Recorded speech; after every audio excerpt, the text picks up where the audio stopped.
Over 1 million hectares. That's how much of the Northwest Territories has already burned this season. And right now, as you're watching this, 200 wildfires across the NWT are completely out of control. The smoke pouring off them is drifting south into Alberta, Saskatchewan, and Manitoba, and millions of Canadians across the prairies are breathing it in at this very moment.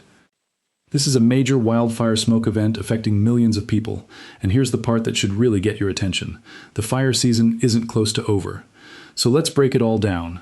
What's happening on the ground in the NWT, what the air quality picture looks like across the prairies, region by region, and what the extended forecast means for the weeks ahead. As of this morning, July 22, 2026, the Northwest Territories has recorded 247 wildfires this season. Of those, 211 are still active. But here's the number that tells you everything. 200 of those active fires, 95% of them, are classified as out of control.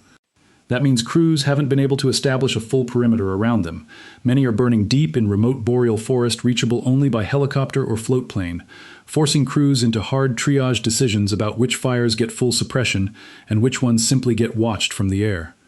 Total area burned across the territory now sits at just over 1,055,000 hectares, nearly twice the size of Prince Edward Island, burned in a single territory this season alone. North Slave, around Yellowknife, is the hardest hit region by area.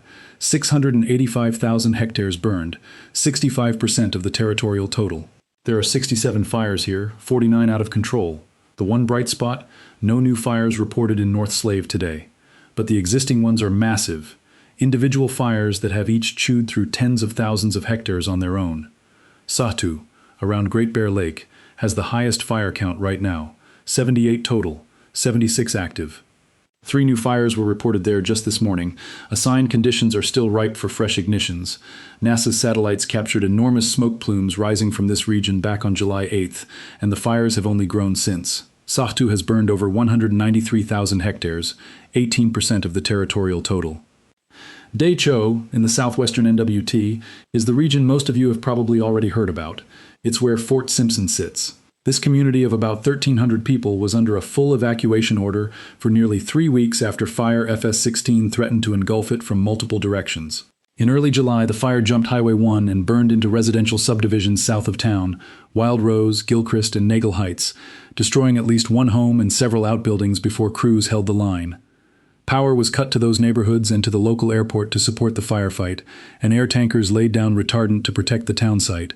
By July 18th, the order was downgraded to an evacuation alert, letting residents go home. But Wrigley, further down the Mackenzie Valley, remains under a full evacuation order this morning. Daicho as a whole has 46 fires, 40 out of control, across 119,000 hectares, and the situation for Fort Simpson could shift fast if the weather turns. South Slave, around Fort Smith and Wood Buffalo National Park, has 46 fires across just over 55,000 hectares, 27 out of control.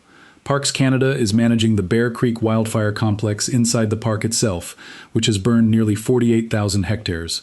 Fire danger in Wood Buffalo is rated very high.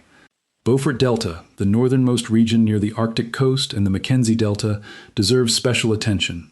The total area burned here is still small, but all 10 fires in the region are out of control, and 4 new fires were reported there this morning alone, more new starts in one day than anywhere else in the territory.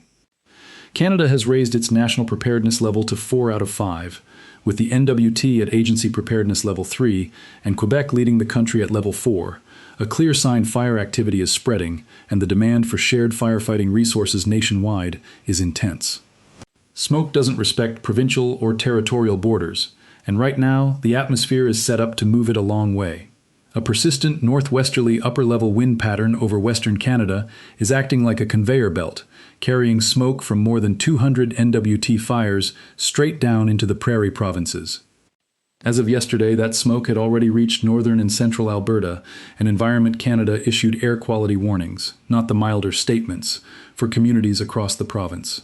The distinction matters. A statement means the Air Quality Health Index, AQHI, is expected to reach around 7 but stay under 10.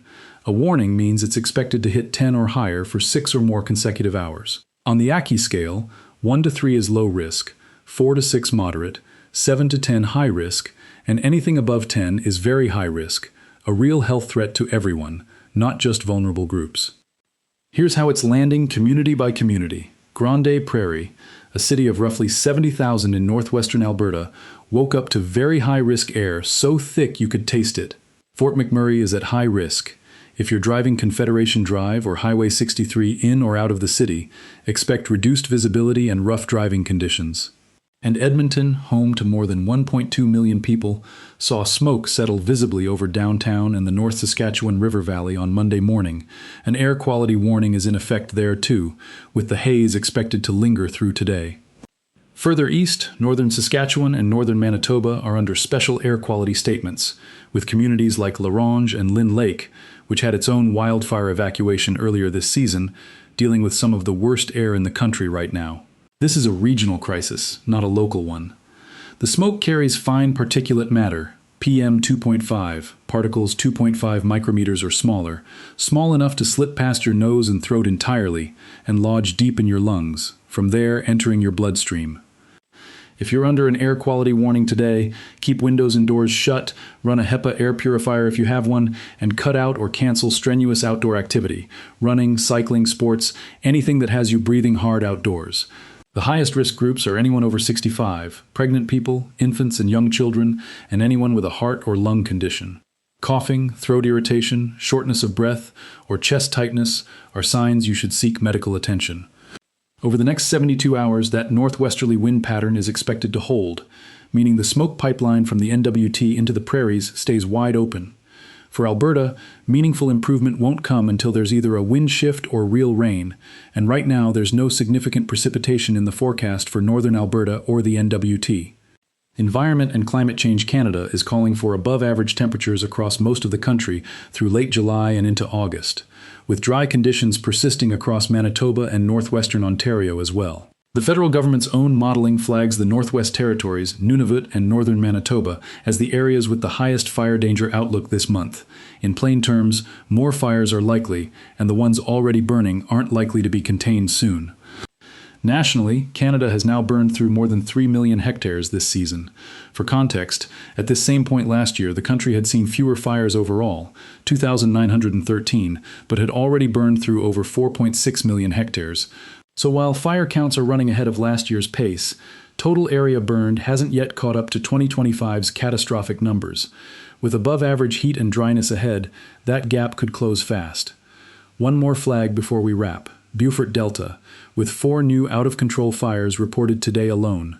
It sits north and west of where most fire activity is concentrated so far, and it's some of the hardest terrain in the territory to access or defend. If activity accelerates there, communities along the Arctic coast and the Mackenzie Delta could face growing threat. We'll be watching that region closely over the next several days. If you're in a community under an evacuation order or alert, Fort Simpson, Wrigley, or anywhere else in the territory, keep following guidance from the Government of the Northwest Territories. Check drivenwt.ca before traveling, since highway conditions can change without warning, and keep an eye on the GNWT's public safety page for the latest. The Northwest Territories is living through an unprecedented wildfire season, over 1 million hectares burned, 200 fires out of control, and no end in sight.